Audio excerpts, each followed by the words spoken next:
adik-adik, apa kabar? Senang banget ya hari ini kita bisa bersama-sama. Kita mau ibadah lagi dan kepada Tuhan ya.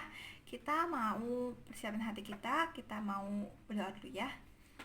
Tuhan Yesus, terima kasih Tuhan untuk hari ini Tuhan, kalau kami boleh kembali lagi datang beribadah kepada Tuhan. Biarlah Tuhan kami bisa fokus hanya kepada Tuhan.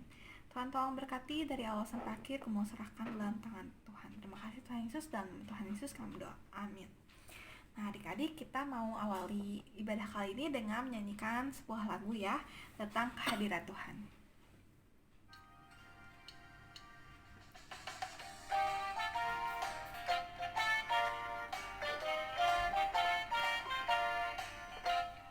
Datang ke hadirat Tuhan dengan hati yang penuh sukacita. Datang ke hadirat Tuhan dengan senyuman muka yang gembira. Tanggalkan beban dan kesedihan yang ada di dalam hatimu.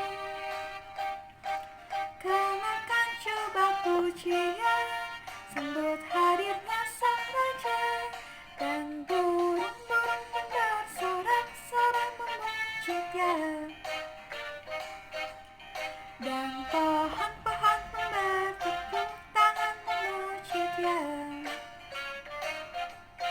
Sekalian kita di sini berkumpul dan memuji Dia. Yesus Tuhan aja, Dia yang bertata di atas pujian. Nah, kita mau berdoa ya. Tuhan Yesus, terima kasih buat pujian yang sudah boleh kami nyanyikan. Tuhan, sebentar kami ingin mendengarkan sebagian dari firman Tuhan. Biarlah Tuhan kami bisa duduk diam mendengarkan dan menuruti apa yang Tuhan inginkan. Terima kasih Tuhan Yesus, dan Tuhan Yesus kami berdoa. Amin. Nah, hari ini Cici mau cerita, judulnya adalah Mimpi Menjadi Kenyataan. Nah, ada yang inget gak adik-adik sama cerita Cianas di minggu kemarin? Ya, jadi ada seorang Bapak Yakub, dia ini memiliki 12 orang anak. Nah, tapi ada satu anak yang gak disukain sama saudara-saudaranya karena dia lebih disayang. Anak itu adalah Yusuf ya. Akhirnya karena mereka gak suka, mereka menjual Yusuf ke Mesir. Di Mesir ini dijual Yusuf ke Potifar. Nah, Cici bakal ceritain kejadian pada saat Yusuf ada di Mesir ya. Nah, jadi pada saat Yusuf ada di rumah Potifar ini, dia tuh jadi buat ngebantu-bantu si Potifar. Tapi karena Yusuf hatinya dekat dengan Tuhan, taat dengan Tuhan, Tuhan membuat segala sesuatu yang dikerjakan oleh Yusuf ini berhasil. Sehingga saat Potifar ngelihat Yusuf tuh dia ngerasa senang juga, ngerasa terberkati juga. Akhirnya dia ngasih kepercayaan ke Yusuf buat ngerjain segala macam hal yang ada di rumahnya, sehingga segala sesuatunya bisa berhasil ya. Nah, pada waktu itu ada istri Potifar. Nah, istri Potifar ini dia mau ngerayu Yusuf supaya Yusuf berdosa terhadap Tuhan. Tapi karena Yusuf yang seperti Cici bilang tadi, dia adalah orang yang taat, dia nggak mau ya. Akhirnya si istri Potifar ini sebel sama Yusuf ya, dia kesel sama Yusuf. Akhirnya dia fitnah si Yusuf. Dia bilang ke Potifar, tuh si Yusuf orang kamu gini ya. Pas sudah dengar itu, si Potifar ini langsung marah ya, kesel kepada si Yusuf. Lalu Yusuf dimasukkan deh ke dalam penjara ya. Nah, di dalam penjara Yusuf bertemu dengan 2 orang, yaitu adalah juru roti dan juru minuman. Pada suatu hari si juru roti dan juru minuman ini, mereka berdua bermimpi. Nah, tapi gak ada satu orang pun yang bisa tahu arti mimpinya itu apa. Pada saat Yusuf ngelihat mereka berdua, Yusuf tanya, kalian kenapa? Kok muka kalian kok sedih gitu? Kenapa? Kata Yusuf ya. Nah, akhirnya mereka cerita, iya, aku tuh ada mimpi, tapi aku bingung sama arti mimpinya dan gak ada satu orang yang bisa ngejelasin arti mimpi aku itu. Nah, kata Yusuf, arti mimpi itu datangnya dari Tuhan. Coba kamu cerita ke aku, siapa tahu aku dapat penglihatan gitu ya dari Tuhan. Nah, akhirnya si juru minuman ini cerita kepada Yusuf. Jadi di dalam mimpi aku itu aku melihat sebuah pohon anggur. Nah, pohon anggur ini ada 3 ranting. Ranting-ranting itu menghasilkan buah anggur yang sangat baik. Dan di tangan aku ini ada piala punya Firaun. Piala yang dimaksud itu tuh kayak gelas gitu, gelas buat minuman raja gitu ya, Raja Firaun. Firaun itu adalah raja Mesir pada saat itu. Nah, terus si juru minuman ini dia ambil si anggurnya, dia petik, terus dia peras dimasukin ke dalam gelas si Raja Firaun. Lalu si gelas itu dia kasih deh ke Raja Firaun. Nah, terus kata si Yusuf, arti mimpi kamu itu yang 3 ranting itu artinya 3 hari. Jadi dalam 3 hari ini kamu akan ditinggikan oleh Raja Firaun dan dikembalikan ke tempat yang semula. Tapi ingat ya, kalau kamu udah kembali ke tempat kamu yang semula, kamu harus ceritain tentang apa yang aku perbuat di sini sekarang kepada Raja Firaun sehingga aku bisa bebas, bisa keluar dari penjara ini, kata si Yusuf ya. Nah, pas udah ngedenger arti mimpi dari si juru minuman ini baik, juru roti juga cerita kepada Yusuf, iya aku juga tadi malam mimpi. Dalam mimpi aku tuh bawa 3 bakul berisi makanan buat Raja Firaun. Tapi tiba-tiba ada burung-burung datang dan memakan roti yang ada di dalam bakul di atas kepala aku, kata si juru roti ini ya. Nah, lalu si Yusuf ini ceritain artinya. 3 bakul itu artinya 3 hari. Jadi dalam 3 hari ini engkau akan dihukum mati. Pas udah 3 hari kemudian, benar terjadi apa yang Yusuf udah artikan. Si juru minuman ini kembali menjadi juru minuman, dibebaskan dari penjara oleh Raja Firaun. Sementara si juru roti ini dia dihukum mati. Nah, tapi si juru minuman ini lupa terhadap Yusuf ya. Nah, selang 2 tahun kemudian si Raja Firaun mimpi. Dalam mimpinya itu dia lagi berdiri di dekat sungai Nil. Nah, di sungai Nil ini dia melihat ada 7 ekor lembu yang bagus-bagus, yang gemuk-gemuk ya, yang wah cantik ya, lucu-lucu gitu ya. Nah, terus datang lembu yang kurus-kurus kayak cuman kulit-kulitnya doang gitu ya. Terus jelek pokoknya dia Raja Firaun bilang dia nggak pernah ngeliat yang kayak gitu di Mesir ini, dia nggak pernah ngeliat. Lalu tiba-tiba si lembu yang jelek-jelek ini, yang kurus-kurus ini, dia makanin lembu-lembu yang gendut-gendut itu, yang gemuk-gemuk itu. Tapi anehnya pas dia udah makan, mungkin harusnya kalau misalnya si lembu yang kurus makanin lembu yang gendut, itu harusnya si lembu yang kurus ini jadi gendut juga gitu kan. Tapi anehnya kayak udah hilang aja, kayak dia tuh tetap kurus si lembu-lembu yang kurus ini. Nah, terus si Raja Firaun akhirnya bangun dari mimpinya. Terus dia bingung gitu ya, terus akhirnya dia tidur lagi. Nah, di mimpi dia yang kedua ini, dia bermimpi ada 7 bulir gandum yang berisi ya, yang bagus. Nah, terus dia ngeliat ada 7 bulir gandum yang udah kayak kosong gitu ya, kering gitu ya. Jadi kalau misalnya ada angin juga langsung terbang gitu ya. Tapi anehnya si 7 bulir gandum yang kecil-kecil ini, yang gak berisi ini ya, dia makanin 7 bulir gandum yang berisi. Tapi anehnya juga gak kelihatan, gak jadi berisi gitu si bulirnya ya, malah kayak tetap aja kosong, gak kelihatan apa-apa. Nah, udah gitu besok paginya si Raja Firaun tuh manggilin orang-orang pintar ya, coba kamu artiin mimpinya gini. Tapi gak ada satu orang pun yang ngerti arti mimpi itu. Akhirnya si juru minuman tiba-tiba keinget lagi sama Yusuf. Oh, Raja Firaun, waktu aku di penjara ada seorang Ibrani bernama Yusuf. Dia mengartikan mimpi dan terjadilah sesuai dengan apa yang diartikan itu. Terus kata Raja Firaun, udah ayo panggil si Yusuf ini, cina katanya ya. Akhirnya Yusuf ini dipanggil ke Raja Firaun. Terus Raja Firaun cerita kepada Yusuf, aku mimpi yang 7 ekor lembu, mimpi juga yang 7 bulir gandum ya. Nah, akhirnya terus si Yusuf cerita, arti kedua mimpi itu sama katanya. 7 lembu yang gendut-gendut sama, 7 bulir gandum yang berisi itu artinya 7 tahun masa kelimpahan. Jadi selama 7 tahun masa kelimpahan ini akan terjadi kelimpahan yang sangat banyak di seluruh tanah Mesir. Tapi si 7 lembu yang kurus sama 7 bulir gandum yang tidak berisi ini artinya akan ada 7 tahun masa kelaparan. Jadi bakal ada 7 tahun masa kelimpahan dulu nih. Setelah itu terjadi 7 tahun masa kelaparan ya.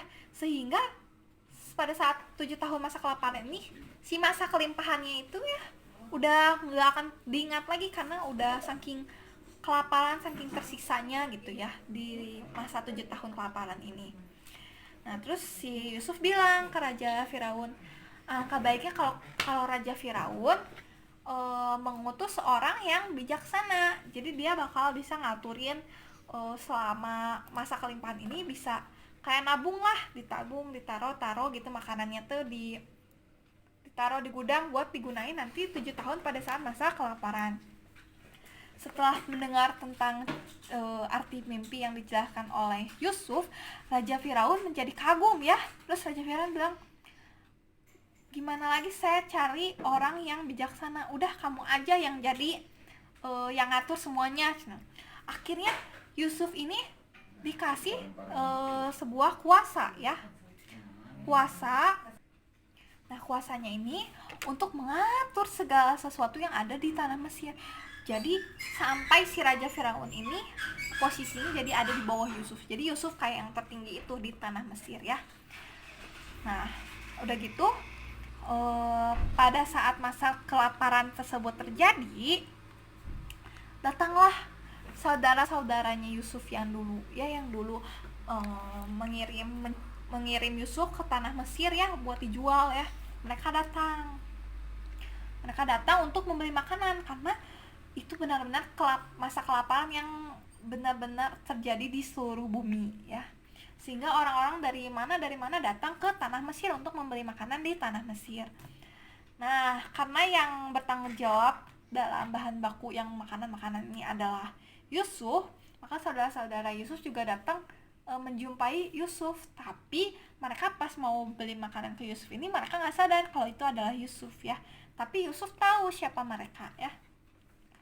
Nah, awalnya Yusuf tuh belum ngaku kalau dia tuh adalah Yusuf ya. Si saudara-saudaranya ditanyain, kamu apa kesini, katanya kayak gitu ya. Saudaranya bilang, kita mau beli makanan, katanya gitu ya. Lalu pokoknya si saudara-saudara itu sujud sampai sujud ke Yusuf ya.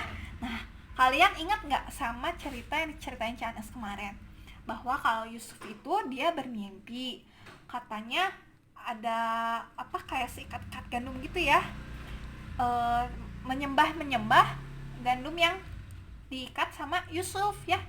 Ingat nggak? Ada yang ingat nggak? Terus yang katanya bintang-bintang nyembahin si Yusuf ya. Nah ini kejadian ya, menjadi kenyataan ternyata mimpinya si Yusuf ini. Saudara-saudaranya sujud menyembah ke si Yusuf supaya bisa dapetin makanan. Nah setelah itu Yusuf akhirnya dia cerita kalau dia ini adalah Yusuf. Dia bilang soalnya, aku ini adalah Yusuf, saudara kalian yang kalian jual ke Mesir. Nah, tapi kalian gak usah menyesal waktu itu karena udah ngejual aku, kata Yusuf ya. Karena ternyata ini juga adalah rencana Tuhan ya. Tuhan pengen aku mendahului kalian ke tanah Mesir supaya aku bisa mempersiapkan makanan agar kita tidak kelaparan, kata Yusuf gitu ya. Tuhan ternyata punya rencana yang indah buat kita semua agar kita semua tidak sengsara gitu ya. Nah adik-adik, hari ini Cici mau kasih tahu ya, maksud dari firman ini adalah yang pertama, kita harus belajar jadi seperti Yusuf ya, yaitu selalu dekat sama Tuhan. Karena kalau kita dekat sama Tuhan, kita seneng ngobrol sama Tuhan, Tuhan tuh punya satu janji loh buat kita. Janjinya itu adalah apapun yang kita perbuat itu akan berhasil, seperti yang telah Yusuf lakukan. Yusuf di rumah Potifar dia selalu berhasil, di Mesir juga apapun yang segala yang diperbuatnya menjadi berhasil ya.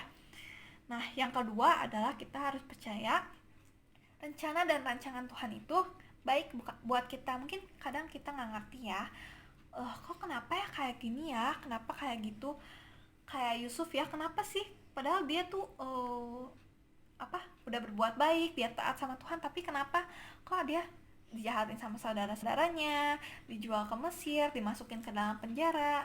Tapi ternyata di balik itu semua adalah rencana Tuhan yang luar biasa, yaitu akhirnya Yusuf ini bisa menyelamatkan keluarganya dari kelaparan dan orang-orang lain juga dari kelaparan gitu ya. Oke, jadi ingat ya, yang pertama adalah selalu dekat sama Tuhan, dan yang kedua adalah percaya sama Tuhan. Apapun yang Tuhan rancangan buat kita itu adalah yang terbaik buat kita. Sekarang Cici mau ngasih tahu ayat hafalan kita di minggu ini, yaitu Yeremia 29 ayat 11 ya. Sebab aku ini mengetahui rancangan-rancangan apa yang ada padaku mengenai kamu. Demikianlah firman Tuhan, yaitu rancangan damai sejahtera dan bukan rancangan kecelakaan, untuk memberikan kepadamu hari depan yang penuh harapan. Sekali lagi ya, Yeremia 29 ayat 11. Sebab aku ini mengetahui rancangan-rancangan apa yang ada padaku mengenai kamu, demikianlah firman Tuhan, yaitu rancangan damai sejahtera dan bukan rancangan kecelakaan, untuk memberikan kepadamu hari depan yang penuh harapan. Nah, adik-adik belajar juga ya ngehafalin ayat ini ya di rumah ya. Nah, adik, sekarang kita mau memberikan persembahan ya. Kita menyanyikan lagu Allah Itu Baik.